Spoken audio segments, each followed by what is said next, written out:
Hi, friends. It has been a while. It's been a minute, as they say, and I apologize. But the good news is that this academic year, this semester, which was extremely challenging, ended, and it's summer now. So I have more energy, I have more time, and we actually don't have that much of this book left. So a few more videos, and we'll reach the end. And you might have to go back and listen from the beginning so that it's not intervals with weeks in between. But I'm just going to pick up from where I left off last time, which was the line, "If all she was funny and none of this was funny, where did that leave her?" "Do you understand that your daughter's life is in danger?" she screamed quietly to her father in the car, for the baby's head was still growing exponentially with no sign of slowing down, and her sister could not walk more than a few steps without starting contractions. "Do you understand that a century ago," but stopped because her father's eyes were swimming. He was starting to see. And if she couldn't bear if this was the thing that did it after all these years. She tried to wrench the door open, but it was locked. Bad to the Bone was playing on the radio, and it was not in her father's nature to let her out of the car until it had finished. "Fucking cops," she yelled when she finally escaped, slamming the car door shut and kicking the back tire with the force of 36 law-abiding years. "Stank, nasty, pigs," she hollered, radicalized at last to the sad, familiar face in the rearview mirror, redder than ever before. And how on earth would this new knowledge coexist with "Europe is a fag"? She suspected it wouldn't, not for long. Still, he wasn't as dismissive as usual. He was trying to be good. "How is your work going these days?" he asked over breakfast, and she recalled a recent event where she got legally high with some booksellers, became convinced she was dying, drank an entire pitcher of cucumber water, and then fell to the ground so slowly that she accidentally showed the entire room her snatch, all the while crying out for someone to call an ambulance. On reflection, she felt no shame. What was such an error but a replica, made miniature, of the sad trajectory that had brought her fame in the first place? "It's going really, really well," she told her father, crossing her indefensible forearms over her undefended chest. Everything that could have gone wrong with the baby's brain went wrong here, the doctors told them. And so she began to live in that brain, thinking herself along its roots, thinking what it meant that the baby would never know the news. The picture of it approached total abstraction, almost became beautiful. The neurons all migrated into isolated pods where they will never talk to each other, the doctors said. 10 words, maybe. Maybe she'll know who you are. Everyone in the room gazing at the blooming gray cloud. Everyone in the room seized with a secret wish to see their own, which they believed would be recognizable by the subtle shadows of things in it. Oh, look, 8 years of medical school. Oh, look, an old episode of Frasier. The neurologist stood out from the others. Her skin had the gentle green cast of a Madonna balanced on a single fish-shaped foot in a grotto, with sea light reflecting on the long upward thought of her forehead. Compositionally, she appeared to be made of 14% classical music, the kind you were supposed to listen to while you were studying. As she spoke, she stopped every few sentences to apologize. "Not your fault," her sister kept saying, flicking solid silver away from her cheek, as whatever it was that had made the neurologist study the brain in the first place cracked the channel of her education and began to pour toward them as a direct current. She streamed in her fixed socket like a star, said, "I am so sorry." If the baby lived, for the doctors did not believe she would live. If she lived, they did not believe she would live for long. If she lived for long, they did not know what her life would be.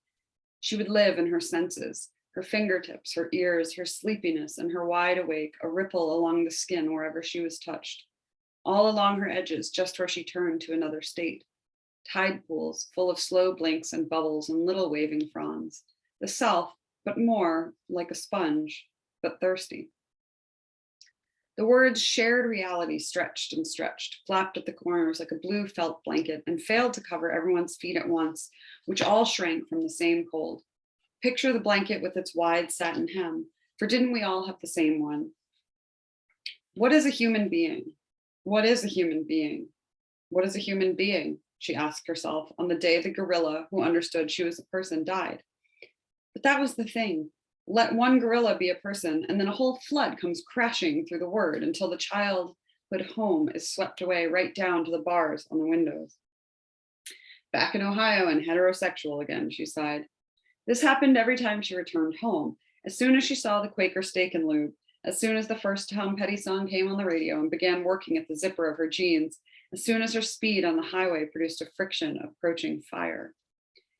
As a teenager, she had tried to write poetry about the beauty of her surroundings, but her surroundings were so ugly that she had quickly abandoned the project. Why were the trees here so brown, so stunted? Why did the billboards announce loose, hot slots? Why did her mother collect precious moments? Why did the birds seem to say, Burger King, Burger King?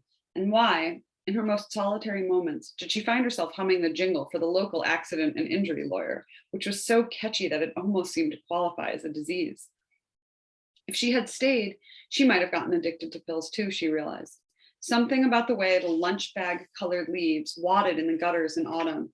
Something about the way the snow stayed long after it was wanted, like wives. Something about her memory of the multiplication table with its fat, devouring zero at the very corner and that chalk taste on the center of the tongue. Instead, she had disappeared into the internet. She had not realized what a close call she had had till recently, for now in the portal, men were coming up through the manholes to confess how near they had come to being radicalized, how they too had wandered the sewers of communal thought for days at a time, dry-mouthed and damp under the arms. How they were exposed to the mutagenic glowing sludge just long enough to become perfectly, perfectly funny, just long enough to grow that all-discerning third eye. All along the roadside were signs reading kidney for Melissa, kidney for Randy, kidney for Janine, with desperate phone numbers written underneath with magic marker. Mom, what are those signs? She finally asked. I've never seen them before, her mother said, squinting through her drugstore glasses. They must be a scam. A scam to do what? Her mother was quiet for a very long time. To get a kidney, she said softly, finally staring at her daughter like she was God's own idiot.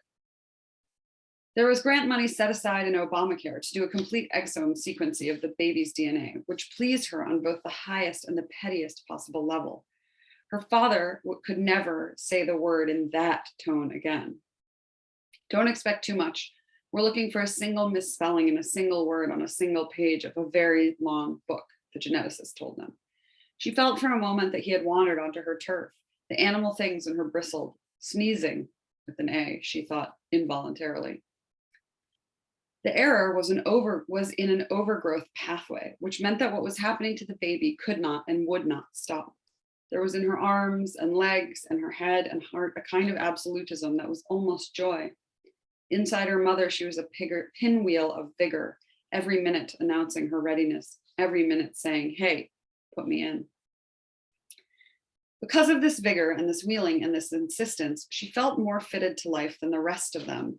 She was what life was, a grand and unexpected overreach, a leap out onto land. I thought she was stronger than other babies, her sister said. She was right. I thought she was protecting me, her sister said.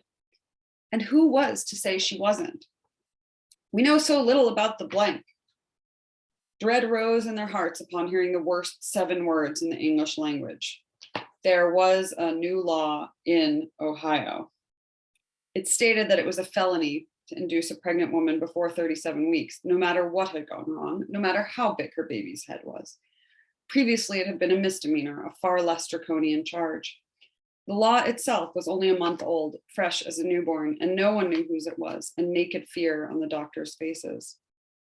I'll write an article, she thought wildly. I'll blow the whole thing wide open. I'll post about it. Men make these laws, she told her mother, and they also don't know where a girl pees from. She had once spent an entire afternoon figuring out where she peed from with the help of a Clinique-free bonus hand mirror and a series of shocking contortions she could no longer achieve. It had actually been extremely difficult. Surely there must be exceptions, her father ventured, the man who had spent his entire existence crusading against the exception.